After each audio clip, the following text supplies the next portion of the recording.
할 수 없어가지고 습니다. 그런데 설교 듣기는 딱 맞는 폼입니다. 눈도 열렸지. 그래서 저를 보시고, 귀도 열렸지. 그래서 말씀 들으시고, 숨은 죽이고 말은 없고, 이래서 말씀 잘 들을 수 있는 그런 여건이 됐는데, 저가 제대로 안 됐죠. 마스크 끼고 말한다는 이 자체가 좀 거북한데, 저 벗겠습니다.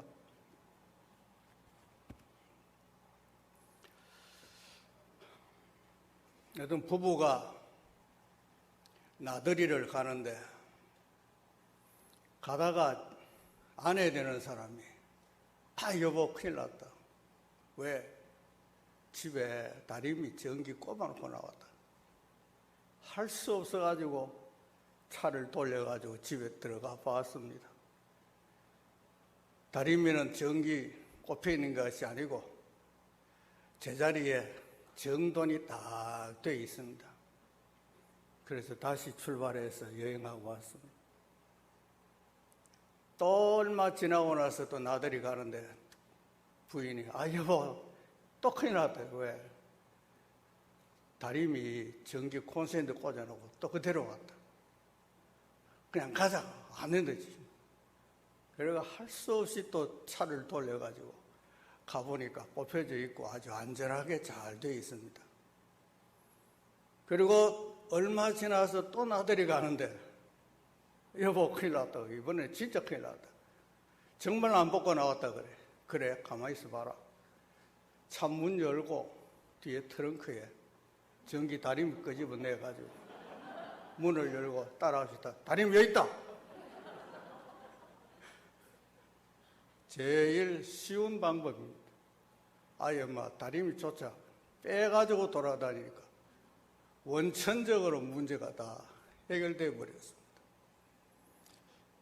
우리가 이 세상 살다 보면 염려, 근심, 걱정 이것이 끊임없이 우리에게 찾아와서 우리를 괴롭히는데, 이때 따라합시다. 성경 여기 있다. 여기 두려워하지 말라. 내가 너와 함께합니다. 아무것도 염려하지 말고 내게 맡기라. 이 성경 속에 인생 문제 답이 다 들어있으니까 고민하거든. 성경 여기 있다 하고 내밀면 성경 속에 다 답이 있는 것 같습니다. 성경 속에 또 뭐가 있느냐? 성령 강림절이라는 게 또 있어요. 오늘 본문을 정하면서 1부, 2부 내하고 본문 같으면 어떡하나?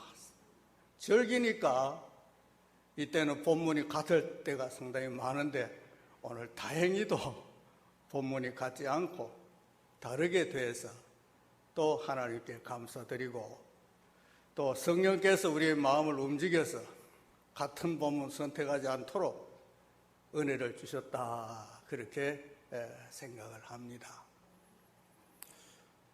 태초에 하나님이 천지를 창조하시니라 그러셨습니다. 그 천지를 창조하실 때 인간도 하나님이 창조하셔서 어디에 살게 하셨느냐? 에덴 동산에 살게 하셨다. 에덴 동산에는 인류 역사가 시작한 이래로 여기보다 좋은 곳은 없습니다. 그래서 그것을 지상의 낙원이다 하는 그곳에 처음 사람 아담 하와가 그곳에 살게 됐으니 얼마나 좋겠어요. 거기는 먹는 것 걱정하지 않아도 됩니다. 매일 과일이 열려있고 다달이 나무에 먹을 것이 달려있으니까 그것만 먹어도 됩니다. 집이 필요 없어요.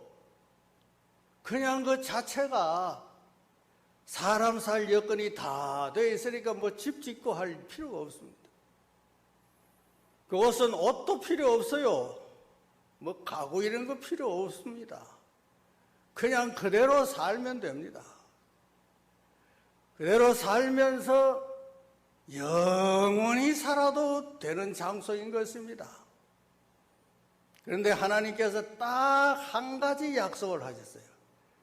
너 동산에서 네 마음대로 해도 좋은데 딱 하나 요것만 지키면 마음대로 하고 영원히 여기서 지상낙원에서 내가 만들어준 이곳에서 정말 행복하게 영원히 살 수 있다. 동산 중앙에 있는 선악을 알게 하는 나무의 열매는 절대 먹어서는 안 된다. 먹는 날에는 너 죽는다. 그랬어요. 마귀가 와가지고 안 죽는다. 그러니까 정말 그래 하다 따먹었잖아요. 그만 사망이 임하게 돼서 영생하지 못하고 죽고 에덴에 살지 못하고 쫓겨나고 그때부터 인간의 비극이 시작이 된 겁니다.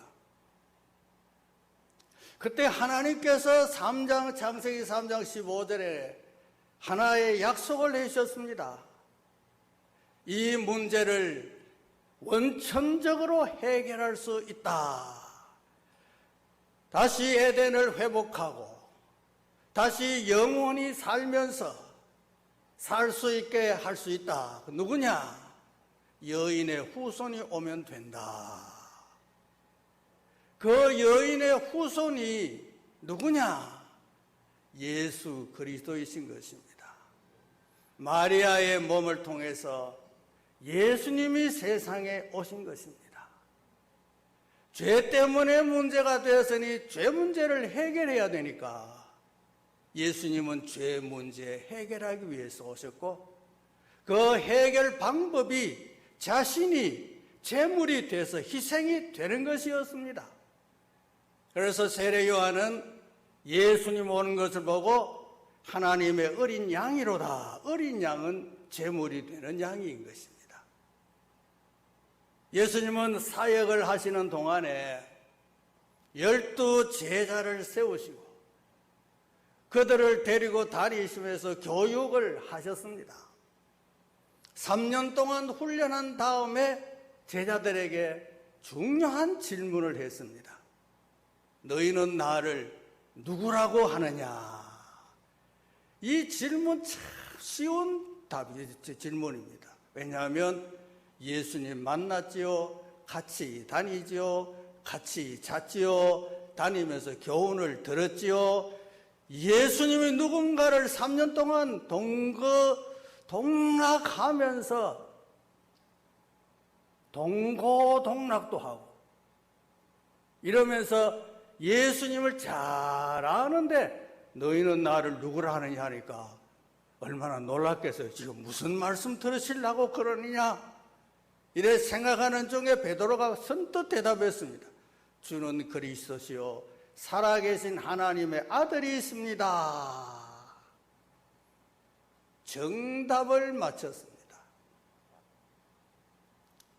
여러분, 이 답이 얼마나 중요한가 한 것은 3년 동안 교육이 실패냐 성공이냐 하는 것이 한마디 속에 다 있는 것입니다.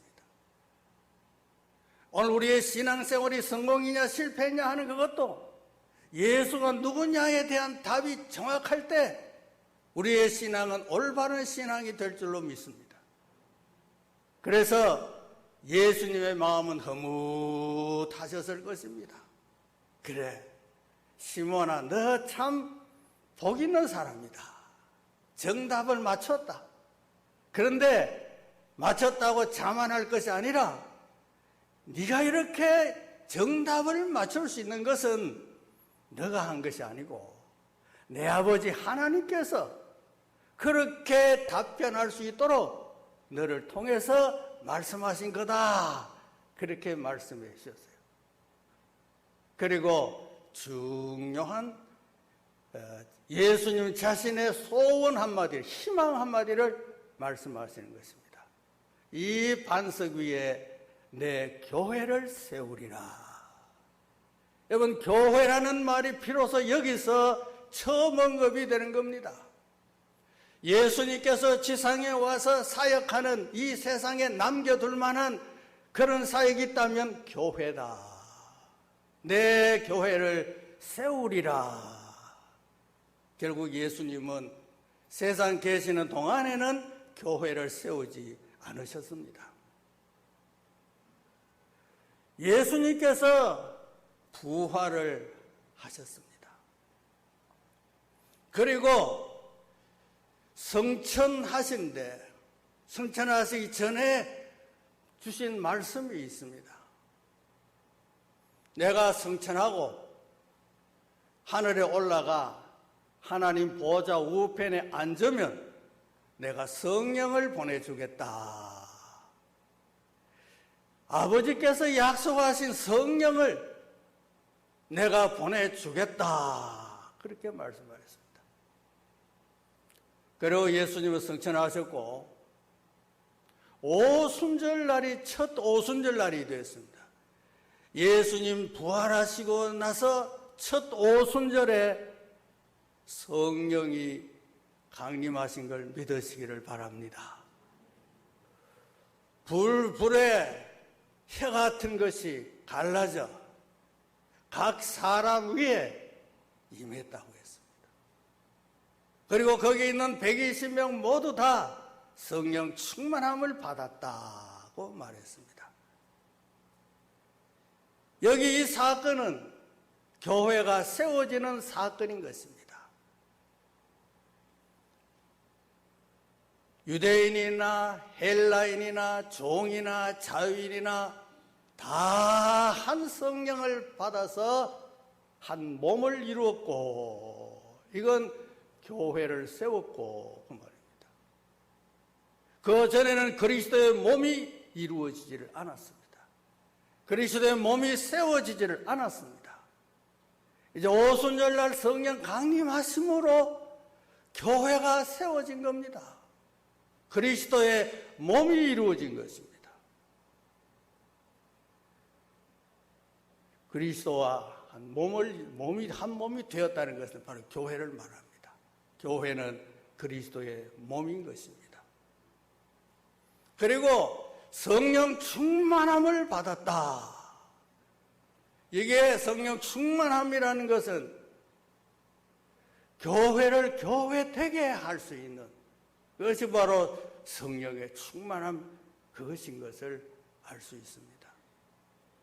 그러니까 다 다른 나라 말로 말하기를 시작하더라. 그래서 놀라운 역사가 일어났는데 교회가 세워지면서 성령의 역사가 각 사람에게 나타나게 됐습니다. 그래서 이 120명이 모두 나가서 증거하는데 예수를 증거하기 시작했습니다. 왕성한 힘을 가지고 나가서 증거하기 시작했습니다. 그런데 놀라운 일이 뜻밖의 일이 발생하는데 핍박이 시작되었습니다. 그 핍박을 제일 세게 하는 자가 누구냐? 사울이라는 청년이었습니다. 이 사람은 유대교에 정통한 사람이고 그리고 아주 열심파에 속하는 사람이고 율법에 대해서 나만큼 아는 사람 없다고 자랑할 뿐만 아니라 모세의 율법을 다 지켰대도 과언이 아닐 정도로 철저한 사람인데 이 예수교를 보니까 영 아니거든요. 그래서 저는 이단 교단이다.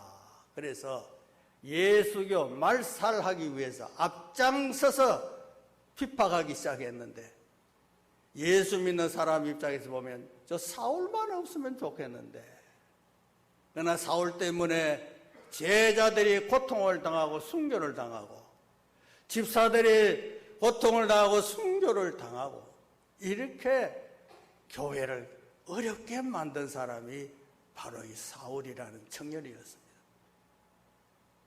이 청년이 하루는 저 다메섹에도 예수 믿는 예수교가 있단다. 그래서 소환장을 가지고 그곳에 있는 예수 믿는 사람을 막 전부 다 체포해 와야 되겠다고 막 혈기가 등등해서 다메섹으로 갔는데 다메섹 거의 다 간 그 지점에 갑자기 막 빛이 쫙 비치니까 놀라서 무릎을 꿇고 바짝 엎드렸습니다. 사울아, 하나님 목소리가 갔습니까? 사울아, 너가 왜 나를 핍박하느냐 그랬습니다.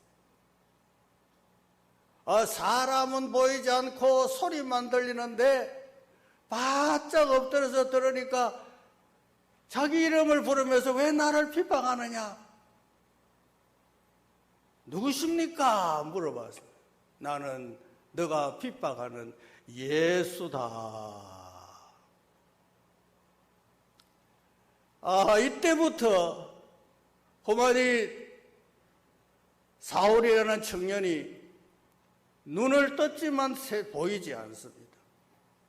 그래서 사람들의 도움을, 성령의 인도함을 받아서 다메섹에 가서 아나니아라고 하는 제자를 만났는데 그에게 안수를 받고 성령 충만함을 받았으니 눈에 비늘 같은 것이 떨어지면서 볼 수가 있게 됐습니다.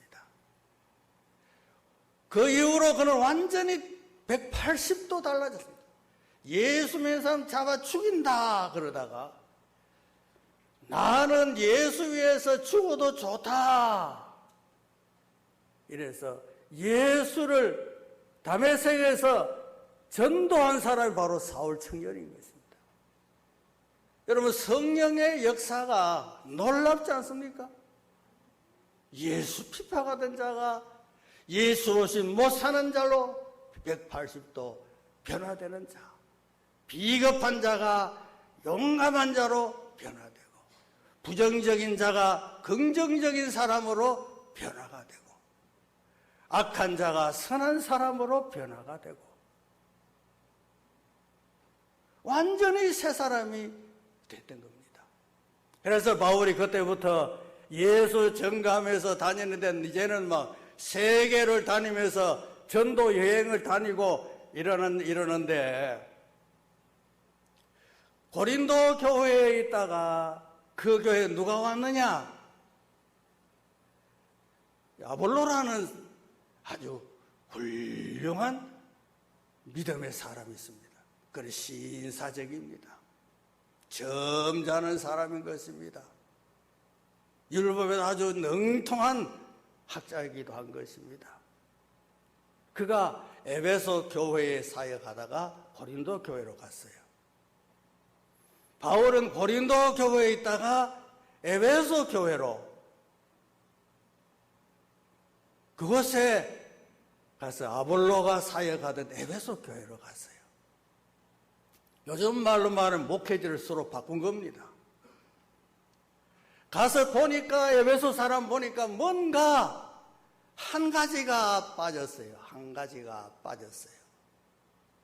그래서 던진 질문이 있습니다. 믿을 때 너희들이 성령을 받았느냐? 믿을 때에 성령을 받았느냐? 이 질문을 언뜻 들으면 예수를 믿는 것은 성령의 역사 아니고는 믿을 수 없는데 믿을 때에 성령을 받았느냐 하니까 조심스럽기도 합니다. 그런데 여기 답변이 나오고 있습니다. 성령? 우리는 성령이 무엇인지 듣지도 못했습니다. 배우지도 못했습니다. 성령이 뭔지 우리는 못 배웠어요. 이 섬도 우리는 모릅니다. 여러분, 아볼로가 사역을 했지만 성령에 대해서 말씀하지 않았습니다. 그러니까 성령에 대해서는 아예 모르는 것입니다. 그때 이제 문제점을 파악을 하고 바울이 그 문제를 해결해 주고 있습니다. 여기 요한이 뭐라고 말했냐? 세례를 베풀 때 내 뒤에 오시는 사람을 믿으라고 그랬잖냐. 내 뒤에 오시는 이가 누구냐? 바로 예수다. 그래서 예수의 이름으로 그들이 세례를 받았습니다. 예수의 이름으로 세례를 받았으면 됐지. 바울은 또 뭘 하느냐?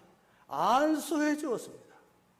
안수함으로 성령이 임하고, 안수함으로 비로소 그들도 능력 있는 그리스도의 사람이 됐다는 것입니다. 여러분, 여기서 두 가지인데, 예수의 이름으로 세례받았다. 세례 요한의 세례는 예수의 이름으로 세례받는 거 다른 겁니다.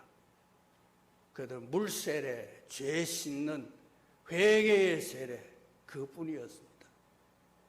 그러나 예수 그리스도 이름으로 세례를 받는다.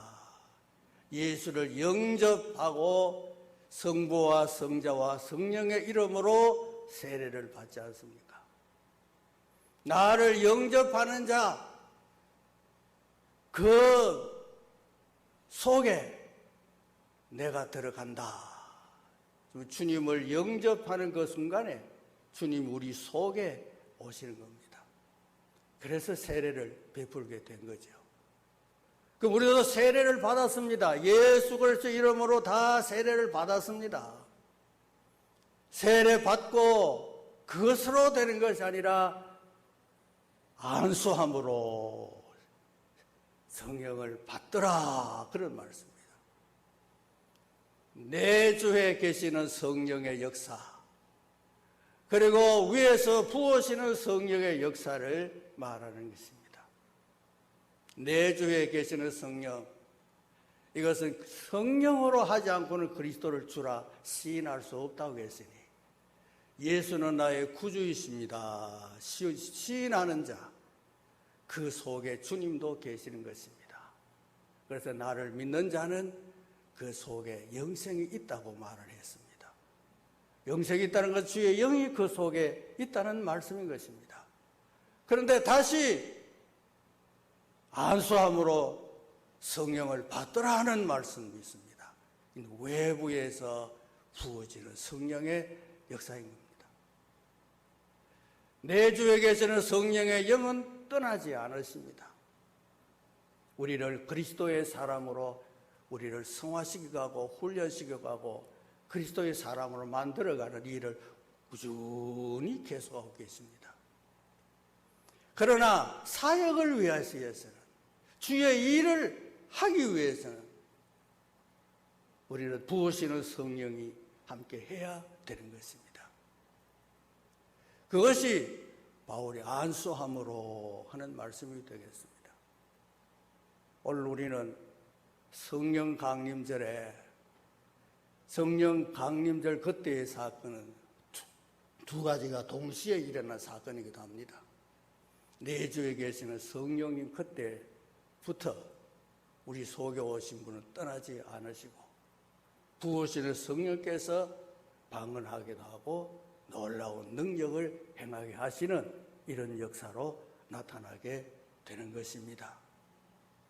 그래서 교회의 중요한 요소가 뭐냐? 한 가지가 부족하다. 예수 믿고 구원 얻은 사람, 이미 내 속에 성령이 계시지만 또 부으시는 성령을 받아야 우리도 주님을 위하여 일할 수 있는 일꾼이 되는 줄로 믿습니다.